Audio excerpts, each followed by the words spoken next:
ಭಾರತ ತನ್ನ ವೈವಿಧ್ಯತೆ ಮತ್ತು ನೈಸರ್ಗಿಕ ಸೌಂದರ್ಯಕ್ಕೆ ವಿಶ್ವದಲ್ಲಿ ಹೆಸರುವಾಸಿಯಾಗಿದೆ. ಇಲ್ಲಿ ಅನೇಕ ಪ್ರವಾಸಿ ತಾಣಗಳಿದ್ದು ದೇಶ ವಿದೇಶಗಳಿಂದ ಜನರು ಭೇಟಿ ನೀಡುತ್ತಾರೆ. ಆದರೆ ಉತ್ತರಾಖಂಡದಲ್ಲಿ ಚಕ್ರತಾ ಎಂಬ ಒಂದು ಸುಂದರ ಗಿರಿಧಾಮವಿದೆ. ಇಲ್ಲಿ ಕೇವಲ ಭಾರತೀಯರಿಗೆ ಮಾತ್ರ ಪ್ರವೇಶಕ್ಕೆ ಅವಕಾಶವಿದೆ. ಈ ಸ್ಥಳದಲ್ಲಿ ವಿದೇಶಿಗರಿಗೆ ಇಲ್ಲಿಗೆ ಭೇಟಿ ನೀಡಲು ಅನುಮತಿ ಇಲ್ಲ.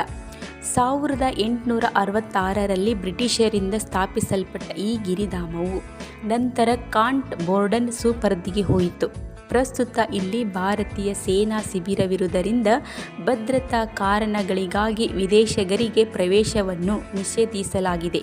ಆದರೆ ಭಾರತೀಯ ನಾಗರಿಕರು ಯಾವುದೇ ನಿರ್ಬಂಧವಿಲ್ಲದೆ ಈ ಸುಂದರ ತಾಣಕ್ಕೆ ಭೇಟಿ ನೀಡಬಹುದು.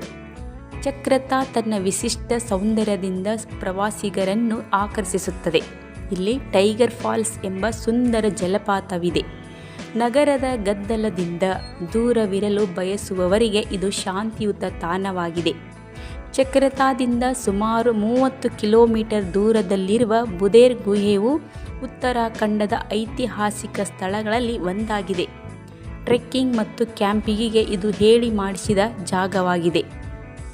ಚಿಲ್ಮ್ನೀರಿ ನೆಕ್ ಚಕ್ರತಾದ ಮತ್ತೊಂದು ಜನಪ್ರಿಯ ಪ್ರವಾಸಿ ತಾಣ. ಇದು ಪೈನ್ ಕಾಡುಗಳ ನಡುವೆ ಇರುವ ಚಕ್ರತಾದ ಅತಿ ಎತ್ತರದ ಶಿಖರ. ಇಲ್ಲಿಂದ ಹಿಮಾಲಯ ಪರ್ವತ ಶ್ರೇಣಿಯ ವಿಹಂಗಮ ನೋಟವನ್ನು ಕೂಡ ಸವಿಯಬಹುದು. ಟ್ರೆಕ್ಕಿಂಗ್ ಮಾಡುವ ಆಸಕ್ತಿ ಇರುವವರಿಗೆ ಇದು ಉತ್ತಮ ತಾಣವಾಗಿದೆ.